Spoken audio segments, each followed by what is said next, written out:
passage de l'Écriture sainte est la parole de Dieu qui nous parvient au travers de l'apôtre Paul qui s'adresse à l'église de Corinthe.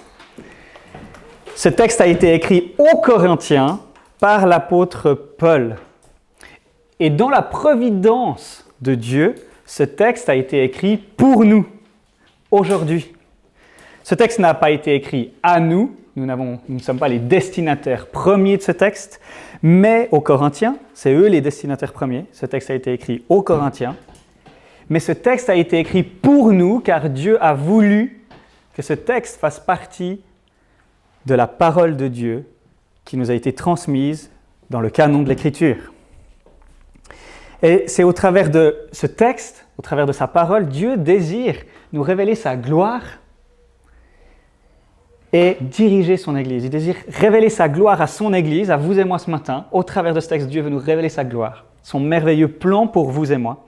Et il désire diriger son Église au travers de sa parole. Maintenant, la plupart d'entre nous, j'imagine, on est mal à l'aise à la lecture de ce passage. Et je pense qu'on est mal à l'aise pour plusieurs raisons. On est premièrement mal à l'aise car ce passage nous semble à plein d'égards incompréhensible. Et puis, deuxièmement, on est mal à l'aise par rapport à ce passage parce que les bouts qu'on comprend, on n'est pas d'accord. Donc, premièrement, ce passage est difficile, nous met mal à l'aise parce qu'il nous semble difficile à comprendre. Voici quelques exemples. L'homme est le chef de la femme au verset 3. Comment traduire ? Il y a pas mal de questions de traduction. Sur beaucoup de sujets dans ce texte. On peut traduire, comme c'est traduit dans notre texte, l'homme est le chef de la femme, mais on peut aussi traduire, comme le français courant le fait, à savoir le mari est le chef de sa femme. Alors là, il y a plein de débats. Vraisemblablement, et la plupart des commentateurs, parmi les meilleurs, pensent qu'il faut traduire l'homme est le chef de la femme. Est-ce que l'on traduit le mot grec képhalé, qui signifie littéralement tête, par chef, l'homme est le chef, on peut traduire ça par chef, par source ou encore par celui qui est prééminent. Alors là aussi, il y a des sujets. La plupart des commentateurs, ceux que je vais suivre en tout cas, traduisent par chef. Mais c'est pas facile, il y a des problèmes, il y a des questions de traduction. Une grande question dans ce texte, c'est de quoi sont couvertes les femmes ? De quoi est-ce qu'ils parlent ? Et là aussi, plusieurs interprétations possibles. Il y a ceux qui disent qu'en fait, il n'est pas parlé d'un voile, mais que c'est les cheveux des femmes qui sont un voile et puis qu'elles ne doivent pas être laissées le long du corps, mais elles doivent être attachées un peu comme un chignon sur la tête. C'est une interprétation. D'autres disent non, c'est un voile, mais c'est rien à voir évidemment avec le voile que l'on connaît nous dans l'islam. Mais c'est peut-être un châle, on ne sait pas trop exactement, mais est-ce que ça fait référence aux cheveux ou bien à un voile, une sorte de châle ? Alors il semble plutôt que ça faisait référence à un châle. Ensuite, qu'en est-il des anges au verset 10 ? Voilà pourquoi, à cause des anges, la femme doit porter sur la tête une marque d'autorité. Qu'est-ce que les anges viennent faire là ? Plusieurs interprétations. Ça veut dire messager, ange. Donc certains disent ça, c'est des messagers. Si des gens se pointent dans l'église, il ne faut pas que ce soit le chaos. Ou non, on sait que les Juifs du premier siècle, toute une partie pensait que quand il y avait le culte, le rassemblement à la synagogue, les anges étaient présents. Ou d'autres disent non, ça fait référence à l'ordre créationnel, que Dieu a établi un ordre entre l'homme et la femme et les anges. Bon, vous voyez, il y a de quoi être mal à l'aise face à toutes ces différentes interprétations, traductions, significations du texte. Mais la deuxième raison pour laquelle on est mal à l'aise, c'est parce que les bouts qu'on croit comprendre, on n'est pas d'accord. Ça nous révolte. On est heurté dans notre manière de penser, et en particulier si on est une femme. Par exemple, au verset 3, quand Paul dit « L'homme est le chef de la femme ». Naturellement, on ne se dit pas « Oh, c'est génial, merci Seigneur pour le plan merveilleux que tu as établi pour nous et puis cette structure d'autorité que tu as établie dans le monde. » Ou encore dans les versets 7 à 9, où il est dit que l'homme est l'image et la gloire de Dieu, la femme, elle, est la gloire de l'homme.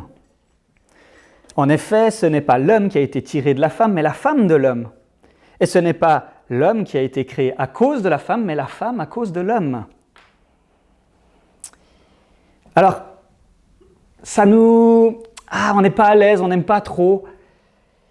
Et je pense que par rapport à ce texte, il y a un désaccord qui est, entre guillemets, légitime. Et un désaccord qui est illégitime à l'égard de ces passages. Il y a un désaccord légitime qui vient d'une mauvaise compréhension de ce que Paul dit. Si on croit que Paul est en train de poser les fondements du machisme, on n'a absolument rien compris et puis c'est juste qu'on soit en désaccord avec ce texte. Si Paul était en train d'affirmer le machisme, de dire que l'homme est supérieur à la femme, d'accord, que l'homme a une supériorité, qu'il a plus de valeur que la femme est inférieure à l'homme, alors ce serait la bonne réaction d'être en désaccord avec ce texte. Mais ce texte ne dit pas ça. Paul n'affirme pas que la femme est inférieure à l'homme. Le verset lui-même nous le dit. Là où il est dit que l'homme est le chef de la femme, au verset 3, regardez, il commence par dire que Christ est le chef de tout homme, et après que Dieu est le chef de Christ. La soumission de Christ à Dieu, le Père, n'implique aucune infériorité du Fils par rapport au Père. Nous croyons en un seul Dieu, que le Père est Dieu, le Fils est Dieu, et le Père a les mêmes attributs de la divinité que le Fils. Il n'y a aucune différence de valeur, d'importance, de pouvoir, de puissance entre le Père et le Fils. Donc ça ne veut pas dire le fait que l'homme soit le chef de la femme, que la femme serait inférieure, tout comme il est impossible que Christ soit inférieur à Dieu le Père. Vous voyez ? Donc il n'affirme pas que la femme est inférieure à l'homme. Et puis, même s'il n'y avait pas, c'est clair dans le verset même, mais dans le passage à peine plus loin, dans le même passage, au verset 11 et 12, il nous est dit, Paul nous dit, toutefois dans le Seigneur, la femme n'existe pas sans l'homme, ni l'homme sans la femme. Car de même que la femme a été tirée de l'homme, de même l'homme naît de la femme et tout vient de Dieu. Donc aucune trace de machisme. Ici, aucune trace de machisme. Ni dans ce texte, ni dans aucun texte de Paul, ni dans aucun texte de la Bible. Donc si on est machiste et que nous aimons et on est en d'accord avec ce texte, on ne l'aime pas pour les bonnes raisons. Et notre accord est illégitime. Si tu utilises ce texte en tant qu'homme pour rabaisser les femmes, tu n'as rien compris à ce texte. Maintenant, il y a un désaccord illégitime. Ça, ce serait une sorte de désaccord, mais comme je vous l'ai dit, il n'y a pas raison d'avoir ce désaccord vis-à-vis du texte, puisque le texte ne dit pas ce qu'on pourrait penser qu'il dit, et puis être en désaccord avec lui. Donc, pas de raison d'être en désaccord avec ça. Et pourtant, une fois que j'ai dit ça, la plupart d'entre vous, vous dites pas « Ah ouais, ok, excellent, ce texte est merveilleux, je l'aime, je vais le prier, je vais le proclamer, je vais le partager à mes amis. L'homme est le chef de la femme, et puis l'homme est la gloire de Dieu, et la femme est la gloire de l'homme. » Pourquoi ? Parce que le désaccord, ce n'est pas seulement ce désaccord contre le machisme. Il y a un désaccord qui naît en nous, et ce désaccord, il est illégitime, qui vient du fait que nous avons intégré à notre manière de penser au moins deux idéologies qui sont opposées à la Bible. Nous ne sommes pas d'accord avec ce texte parce que nous avons intégré à notre manière de penser un certain nombre d'idées anarchistes. Et nous ne sommes pas d'accord avec ce texte parce que nous avons intégré à notre manière de penser un certain nombre d'idées féministes. Des idées anarchistes. On croit naturellement que toute autorité implique infériorité, implique abus, que le pouvoir en soi est mauvais. En tant que chrétiens, nous ne croyons pas que l'autorité ou être dans une position de pouvoir implique nécessairement la corruption de la personne. En tant que chrétiens, nous croyons que les gens sont corrompus à cause de leur cœur pécheur. Ce n'est pas le pouvoir ou la position d'autorité qui fait que les gens sont mauvais. Vous entendez souvent les gens penser un petit peu avec des idées anarchistes qui sont totalement opposées à toute forme d'autorité dans la société. Mais nous ne pouvons pas, en tant que chrétiens, penser comme ça parce que Dieu a établi les autorités politiques, mais d'autres types d'autorités et de hiérarchie pour régir nos relations.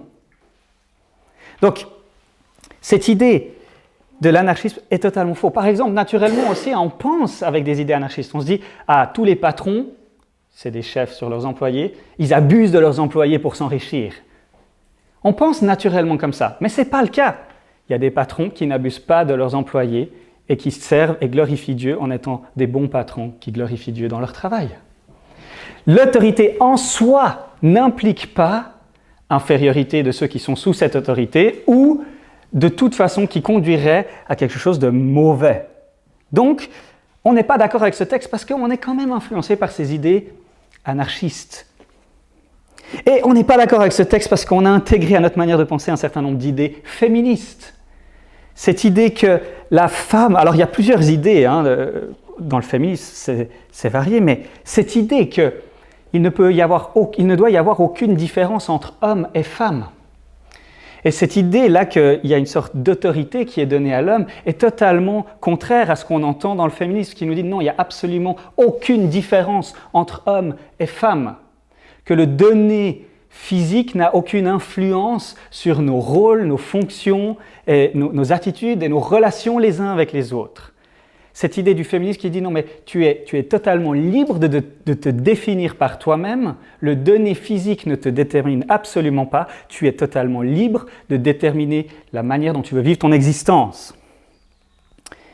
Bien sûr c'est plus complexe que ça, mais à cause de ces idées, on lit ça et on se dit de toute façon si Paul il parle que l'homme est le chef de la femme, alors la femme elle est inférieure, alors l'homme il a le droit d'abuser de la femme, alors ça veut dire que la femme elle a moins de valeur, mais absolument pas, on croit ça à cause de ces idées, parce qu'on est plus influencé par l'anarchisme et le féminisme que par la pensée biblique et par l'amour du Dieu bienveillant qui nous a créés en son image avec un projet bienveillant pour notre masculinité et la féminité.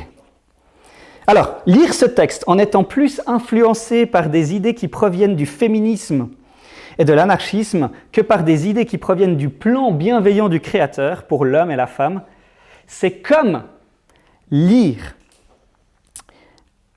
c'est comme si on regardait le 3e film du Seigneur des Anneaux en ayant regardé Harry Potter 1 et 2 avant, en pensant que c'était le début du Seigneur des Anneaux 3. Vous voyez un petit peu ?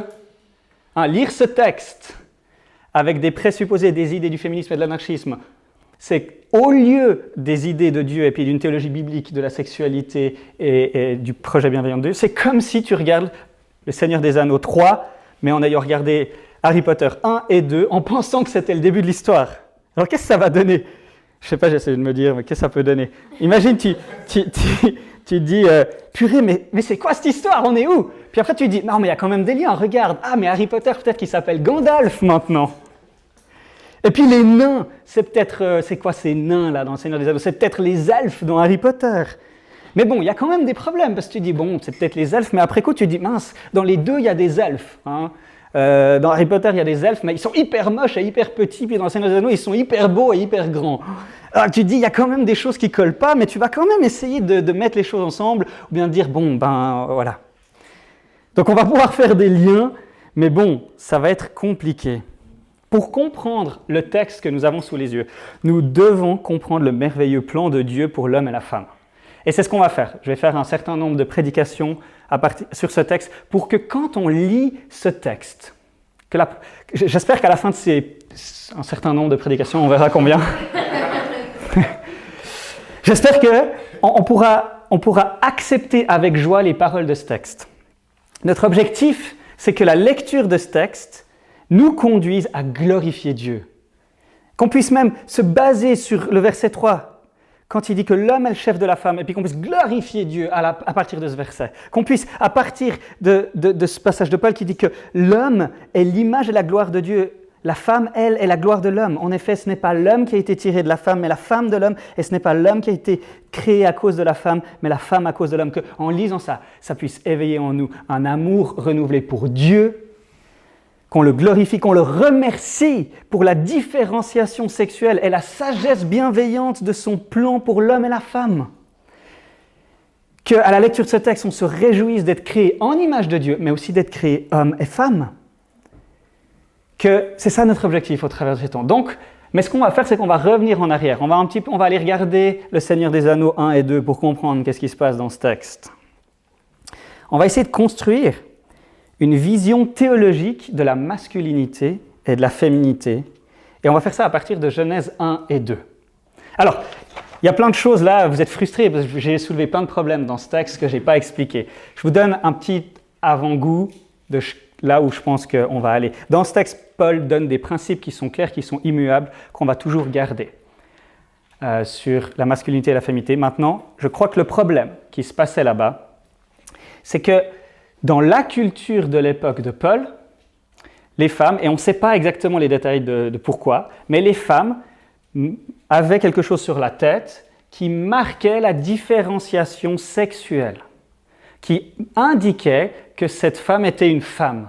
Et ce que Paul il condamne dans ce texte, c'est qu'il y a des femmes qui prennent des distinctifs culturels de l'époque qui sont attribués aux hommes et il dit, vous ne pouvez pas faire ça. Dans l'Église de Dieu, Dieu nous a créés hommes et femmes, et ce qui caractérise un homme pour votre culture doit rester chez les hommes, et ce qui caractérise dans votre culture ce qui est propre à une femme, ça doit être clair dans l'Église.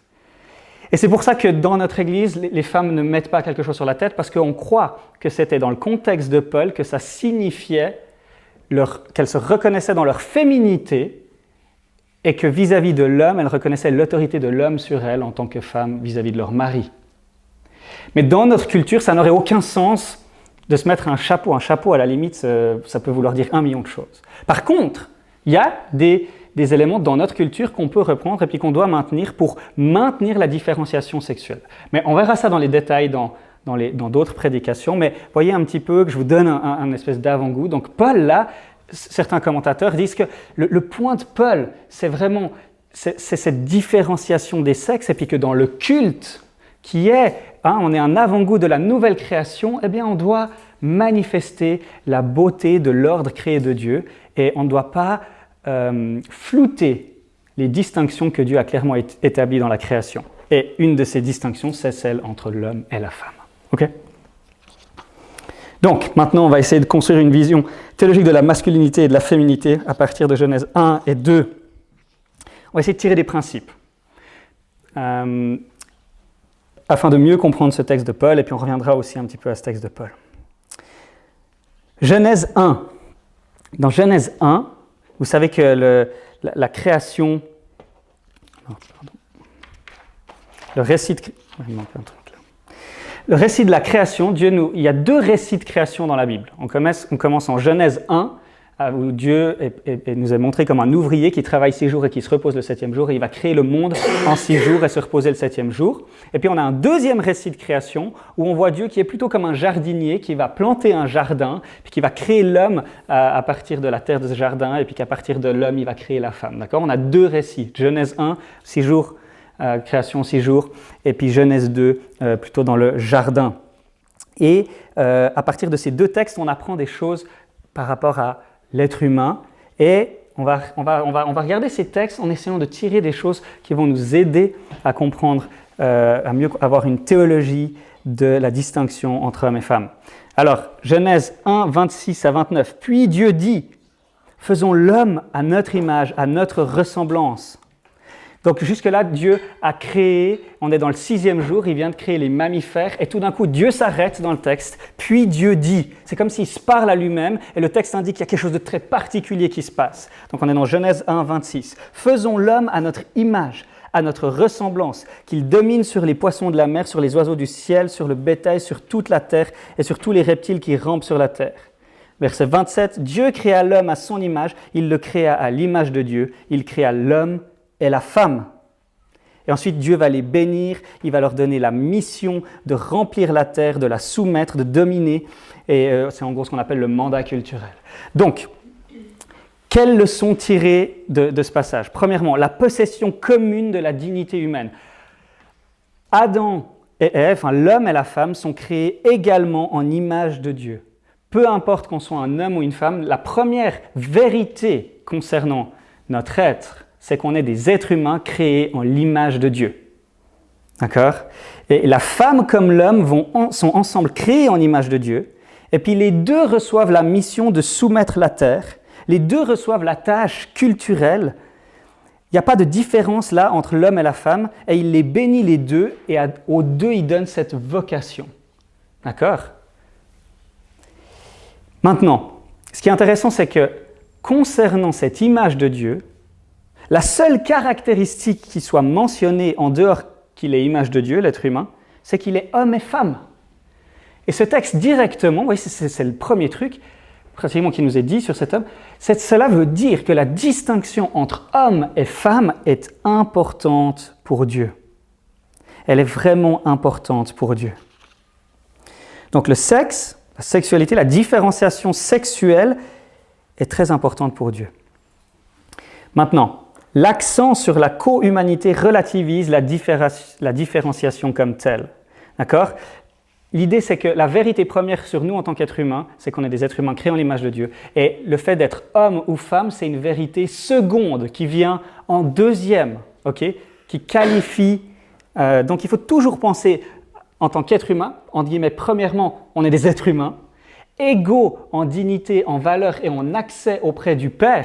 Et en ce qui concerne le salut, dans Galates 3, Paul va dire « il n'y a plus ni juif, ni grec, ni homme, ni femme ». D'accord ? En ce qui concerne la justification, peu importe qu'on soit homme ou femme.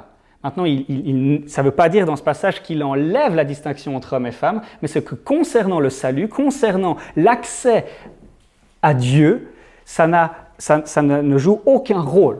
Comprenez ? Et donc, il faut bien garder ça en tête. Cette distinction, il faut qu'on la connaisse par cœur. Parce que l'histoire, c'est Henri Blocher qui dit, il y a pas mal de citations d'Henri Blocher, l'histoire montre une tendance toujours renaissante à emprisonner la femme dans sa féminité au détriment de sa participation à la vie simplement humaine. On est tenté d'enfermer les êtres humains dans leur qualité de femme ou d'homme. Et c'est ce qu'on voit pas mal aujourd'hui dans notre culture, où finalement, on est soit femme, soit homme, et puis en tant que femme, tu es membre du groupe des femmes et tu es de toute façon opprimé par les hommes, et en tant qu'homme, tu es un homme et tu es de toute façon quelqu'un qui va opprimer les femmes.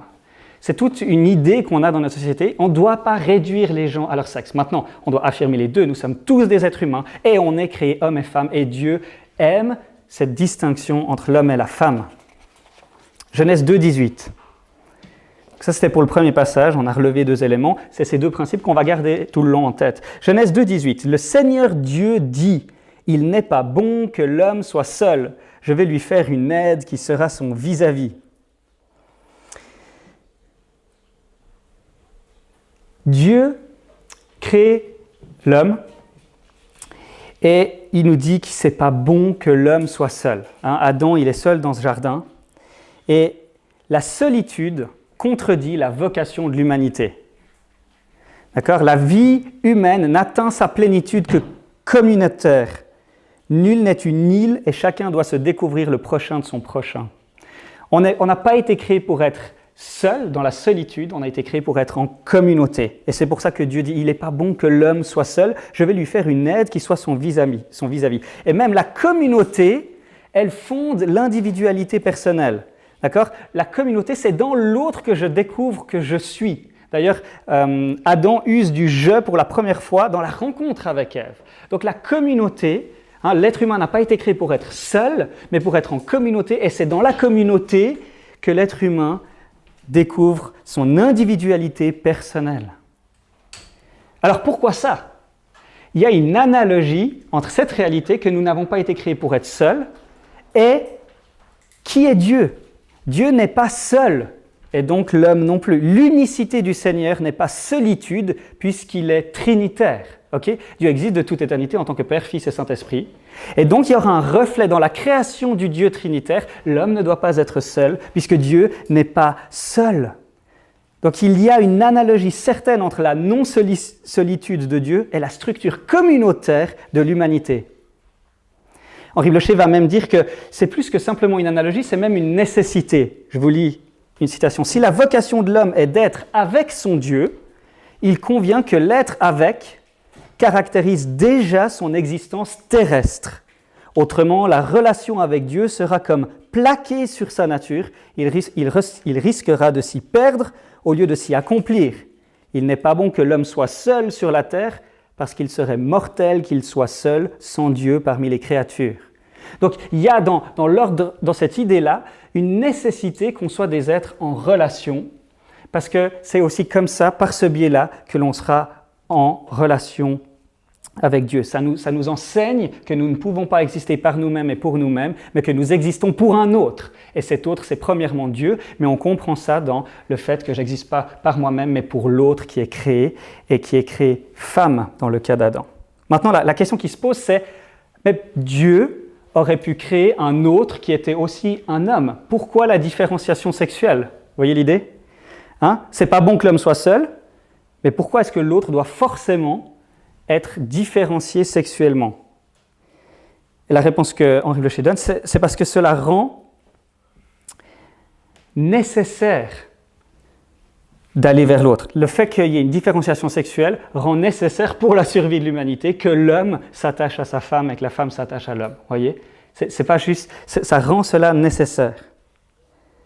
Tout individu humain, puisqu'il est soit masculin, soit féminin, doit renoncer à l'illusion qu'il serait seul. Sa constitution l'appelle à la communauté. Il ne peut pas être seul puisqu'il est créé homme et femme. Sa constitution même l'appelle à la communauté avec l'autre. Ensuite, Genèse 2, 19. Le Seigneur Dieu façonna de la terre tous les animaux de la campagne et tous les oiseaux du ciel. Il les amena vers l'homme pour voir comment il les appellerait, afin que tout être vivant porte le nom dont l'homme l'appellerait. Adam va nommer les animaux, et c'est là clairement, dans le contexte de l'Ancien Testament, il démontre son autorité. En nommant, le fait de nommer les animaux, Adam démontre qu'il a l'autorité sur eux. C'est vraiment, dans tout l'Ancien Testament, le privilège de nomination exprime le droit du suzerain sur son vassal. Et quand un suzerain, un roi, dans le temps ancien, faisait alliance avec un vassal, souvent il allait le renommer pour montrer que c'était lui qui avait l'autorité sur son vassal. On a un exemple dans la Bible, quand le roi d'Égypte va renommer un roi du royaume de Juda, pour bien montrer que maintenant il est son vassal. Donc là, Adam, il est en train d'exercer la mission de dominer, et c'est le premier exercice finalement scientifique de classification des espèces qui a lieu là. Et on continue au verset 20. « L'homme appela de leur nom toutes les bêtes, les oiseaux du ciel et tous les animaux de la campagne. Mais pour un homme, il ne trouva pas d'aide qui fût son vis-à-vis. » Il ne trouve pas d'aide qui est son vis-à-vis.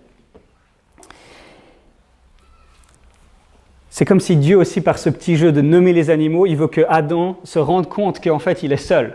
Puis là, purée, j'ai pas de vis-à-vis. Et puis qu'il ait le désir d'avoir un vis-à-vis. Et ensuite, Dieu va intervenir, on continue au verset 21. « Alors le Seigneur Dieu fit tomber une torpeur, c'est un mot très rare, sur l'homme qui s'endormit. Il prit une de ses côtes et referma la chair à sa place. Le Seigneur Dieu forma une femme de la côte qu'il avait prise à l'homme et il l'amena vers l'homme. L'homme dit, « Cette fois, c'est l'os de mes os, la chair de ma chair. Celle-ci, on l'appellera femme, car c'est de l'homme qu'elle a été prise. C'est pourquoi l'homme quittera son père et sa mère et s'attachera à sa femme et ils deviendront une seule chair. Ils étaient tous les deux nus, l'homme et sa femme, et ils n'en avaient pas honte. » Alors, qu'est-ce qu'on retire de ce texte ? Premièrement, l'accent majeur sur l'unité, l'homogénéité entre les deux, entre l'homme et la femme. Dans ce texte, on retrouve de nouveau cette idée qu'ils sont égaux en tant qu'êtres humains. Et là, cette différence, c'est la différence entre l'homme et la femme d'un côté et les animaux de l'autre. Il y a un abîme qualitatif entre l'animal et l'humain féminin en l'occurrence. Une façon de souligner ce qu'il y a de commun entre l'homme et la femme en face du règne animal. Deuxièmement, la femme est un vis-à-vis, ça évoque un face-à-face, la pleine qualité personnelle. Puis troisièmement, la côte, l'extraction de la côte, puis sa construction en femme, c'est comme ça qu'on pourrait dire littéralement, il construit en femme à partir de la côte, illustre la même essentielle vérité. Matthieu Henry, dans un commentaire, dit « Dieu n'a pas fait la femme de la tête de l'homme pour qu'elle domine sur lui, ni de ses pieds pour qu'il la piétine, mais de son côté pour qu'elle soit son égale, sous son bras pour qu'il la protège et près de son cœur pour qu'il la chérisse. » C'est l'idée de la côte. Encore une fois, on se rappelle que l'homme, avant d'être homme, est un être humain en image de Dieu. La femme, avant d'être femme, est un être humain en image de Dieu. Okay ? Maintenant, dans ce texte, il y a aussi l'affirmation claire et nette d'une dissymétrie, d'une différence, de rôles distincts dans les relations entre l'homme et la femme, dans leur rapport entre homme et femme. C'est pas symétrique, c'est pas pareil. Il y a une dissymétrie. Et Paul affirme un ordre. Et dans notre texte, on retourne maintenant à Corinthiens et on va se poser la question, Paul, dans Corinthiens, se base sur la Genèse pour dire ce qu'il dit, et ensuite on retourne vite dans Corinthiens, et puis on va se demander dans Genèse, Paul a trouvé cette idée de l'ordre, à savoir que l'homme est le chef de la femme, et puis cet ordre aussi que l'homme est la gloire de Dieu, et la femme est la gloire de l'homme. Donc où est-ce qu'il trouve ça dans la Genèse ? D'accord ? Vous vous souvenez de nos versets, le verset 3 et puis le verset 7 à 9 ? Où est-ce que Paul a trouvé ça dans la Genèse? Alors, pas dans le terme d'aide. Vous allez entendre des chrétiens qui vont dire l'idée d'aide implique une dissymétrie entre l'homme et la femme. Si c'était le cas, en fait, ça voudrait dire que la femme, elle est première et puis l'homme, il est second, parce que sur 15 fois sur 21 dans l'Ancien Testament, c'est Dieu qui est une aide pour l'homme. Donc, ce n'est pas là qu'on trouve cette dissymétrie. Non, ce n'est pas non plus dans le fait qu'elle ait été formée après. Ce n'est pas uniquement l'idée qu'elle est créée après, parce qu'évidemment, les gens vont dire oui, mais alors, si ce qui vient avant, c'est plus important, les animaux venaient avant Adam et Ève, donc ils sont plus importants. Enfin, vous voyez, ce n'est pas cette chronologie en tant que telle, mais c'est cette chronologie dans le contexte qui va dire quelque chose. Attention. Hein. Donc, maintenant, il y a deux choses qui nous font voir où Paul a trouvé ça. Donc, c'est le sens qui est donné à la chronologie pour Paul, verset 9 de 1 Corinthiens 11, et ce n'est pas l'homme qui a été créé à cause de la femme, mais la femme à cause de l'homme. Et ça, le texte le dit clairement. Il est seul, Adam et Ève, et Dieu va créer une aide qui soit son vis-à-vis pour qu'il ne soit pas seul. Donc on a clairement cette idée que la femme est créée à cause de l'homme pour régler ce problème de la solitude. Et encore une fois, ça n'implique absolument aucune infériorité pour la femme. Ça implique une dissymétrie entre l'homme et la femme. Elle tire son nom, donc elle est créée pour lui parce qu'il n'est pas bon qu'il soit seul. C'est à partir de l'homme que la femme est définie dans ce texte. En tant qu'être humain, on est en relation, on a une relation directe avec Dieu, mais en tant qu'homme et femme, la spécificité homme et femme définit nos relations entre les sexes. Et cette relation, elle comprend un ordre où l'homme c'est le chef et la femme a un rôle de subordination vis-à-vis de ce chef, qui n'implique encore une fois aucune infériorité. C'est comme ça que Dieu a créé et voulu les choses. Donc, elle tire son nom de lui. Je vais vous donner des indices de cette idée-là. Il s'écrit, celle-ci, on l'appellera Isha, car elle a été prise de Ish. Il y a un jeu de mots dans l'hébreu. C'est comme si on traduisait en français, bon c'est une mauvaise traduction, mais on va l'appeler Homès, parce qu'elle a été prise de l'homme. Okay? Mais bon, ça ne convient pas. Mais c'est pour vous donner une idée du jeu de mots. Donc, elle est construite à partir de la côte. Hein. L'extraction de la côte, puis sa construction en femme, illustre cette même vérité. Maintenant, attention, elle n'est pas créée par l'homme. L'homme, il est endormi pendant ce processus. Attention, la femme n'est pas une créature de l'homme. L'homme est totalement passif lors de la création de la femme à partir de la côte d'Adam. Et puis, c'est pas l'ordre donc de succession en lui-même qui est significatif, mais dans ce récit, les données de l'ordre, de la chronologie devient significatif. Le sexe féminin est défini par rapport au sexe masculin. On peut parler de deuxième sexe, qui est donné au départ de ce récit. Cela ne peut pas être nié dans ce passage, et cela introduit une dissymétrie. Il y a des gens qui disent la génétique contredit ça, et Henri Blocher dit non, la génétique, en fait, elle confirme ça. Si l'homme est XY et la femme est XX, si on n'avait qu'une femme, on ne pourrait pas à partir d'une femme créer un homme, parce qu'elle est XX. Mais puisque l'homme est XY, à partir de l'homme, on peut créer une femme qui est XX. Donc la génétique, elle ne va pas tellement à l'encontre de ce texte, si on veut bien, mais plutôt elle le confirme. Et puis deuxièmement, dans le fait que Adam, rappelez-vous ce que j'ai dit, Adam a nommé les animaux, et là c'est Adam qui va nommer Ève. Il va lui donner son nom générique, à savoir femme, Isha, et son nom personnel, Ève, au chapitre 3, verset 20. Le fait que c'est l'homme qui nomme la femme indique cette dissymétrie. Donc, encore une fois, l'ordre n'implique aucune infériorité. On se rappelle de la Trinité. Jésus se soumet au Père. Il y a un ordre dans la Trinité, le Père, le Fils et le Saint-Esprit. Ça n'implique aucune différence de valeur entre les personnes de la Trinité.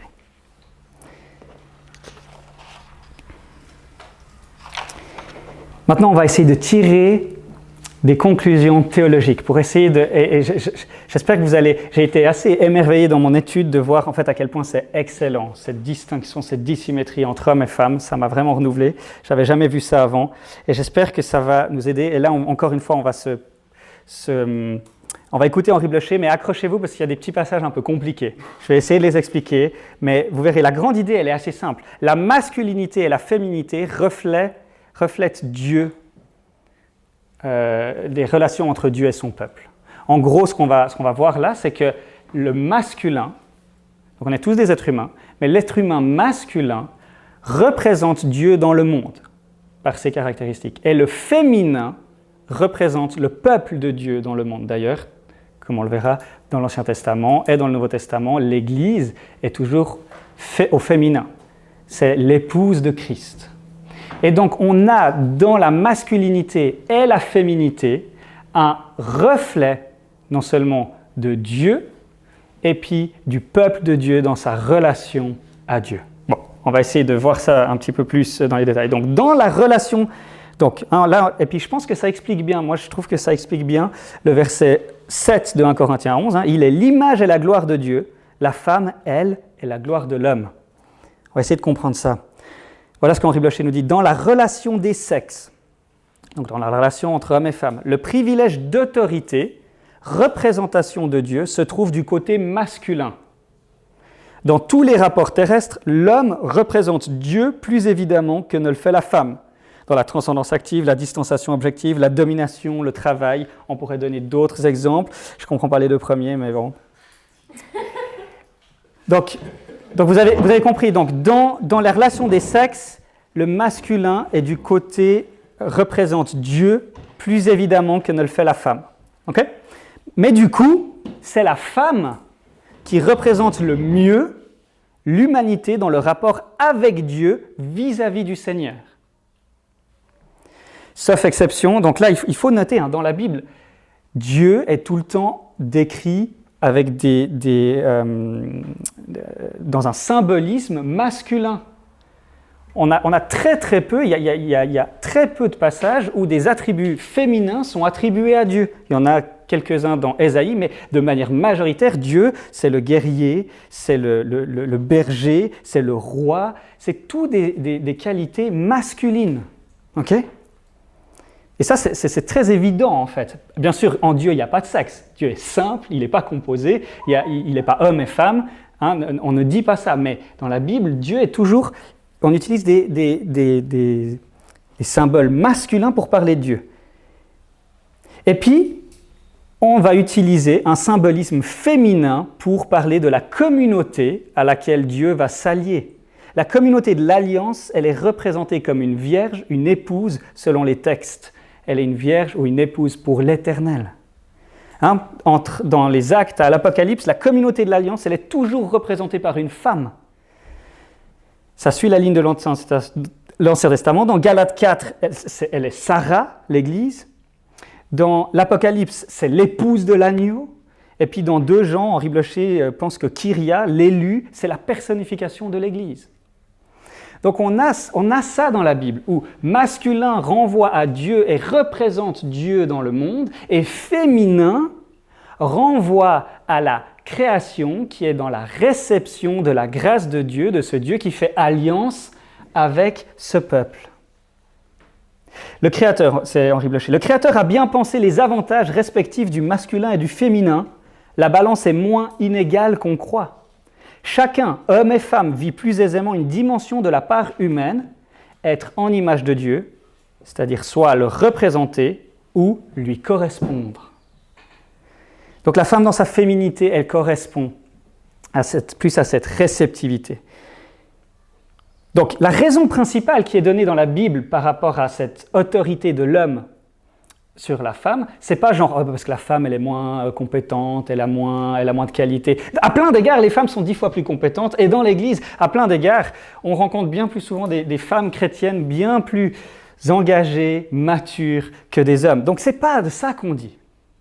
Maintenant, en tant que chrétien, même si les hommes sont moins compétents à certains égards que les femmes dans ce qu'on pourrait trouver des cas, parce que tu es chrétien, tu vas croire qu'il y a quand même cet ordre qui existe, parce que Dieu le dit clairement dans sa Bible, l'homme est le chef de la femme. Donc les raisons principales, ce n'est pas ses compétences, mais c'est cette correspondance entre le masculin qui représente Dieu et le féminin qui représente l'humanité dans son alliance avec Dieu. Le Christ est l'Église dans l'accomplissement ultime du Nouveau Testament. Ok, qu'est-ce qu'on a vu ce matin? On va résumer, terminer. Hommes et femmes sont créés en image de Dieu et sont égaux en dignité et en valeur aux yeux de Dieu. Okay? Et la vérité de la différenciation sexuelle est une vérité seconde qui vient après la vérité de l'être humain en image de Dieu. Maintenant, cette vérité de la différenciation sexuelle, elle est très importante. Et puis, elle implique un ordre dans les relations entre l'homme et la femme. Et cette signification de la masculinité et de la féminité reflète quelque chose de la création du monde. L'homme, la masculinité reflète Dieu, représente Dieu, et la féminité reflète la communauté de Dieu.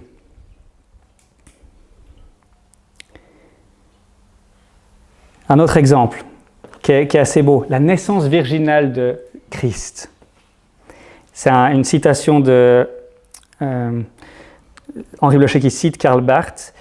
Et quand on pense à la naissance virginale, le fait que l'homme n'a pas été actif dans la naissance de Jésus, et voilà le commentaire. L'homme, conscient de lui-même, quelle est la signification de la naissance virginale? Vous savez, il y a plein d'explications, et là il offre une signification, je pense qu'il a raison. L'homme, conscient de lui-même, de son vouloir et de son pouvoir créateur, l'homme qui se veut collaborateur de Dieu, l'homme dominé par l'éros est impropre à devenir un instrument de la grâce divine.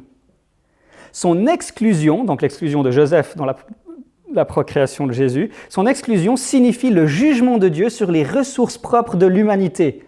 Jésus n'est pas né des œuvres de Joseph, sa venue est de pure grâce.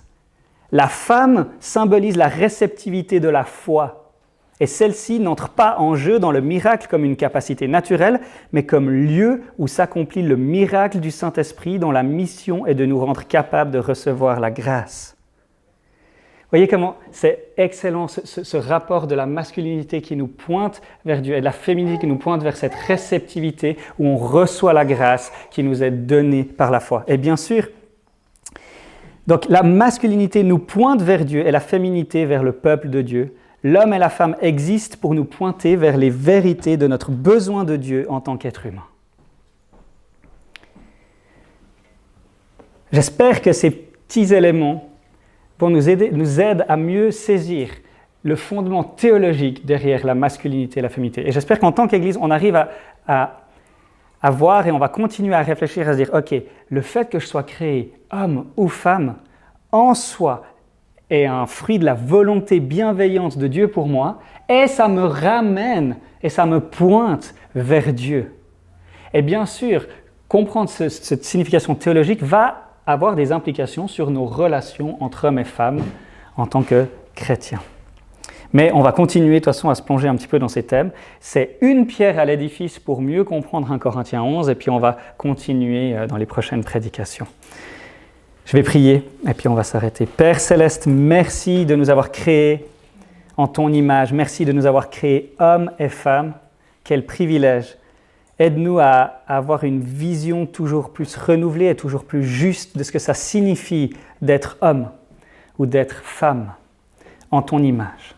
Je te prie pour cette Église, je te prie qu'on puisse prendre au sérieux cette réalité créée que tu nous donnes et vivre les conséquences d'une manière qui te glorifie, Seigneur. Je te prie que tu nous aides à voir aussi l'Évangile, comment ça nous pointe vers l'Évangile. Cette féminité, cette masculinité nous montre notre besoin de l'autre et nous rappelle constamment que nous avons besoin de toi. Et que tu réponds à tous nos besoins en Christ et par ton Esprit. Sois glorifié, sois exalté pour ton plan bienveillant et merveilleux pour nous dans le nom de Jésus. Amen.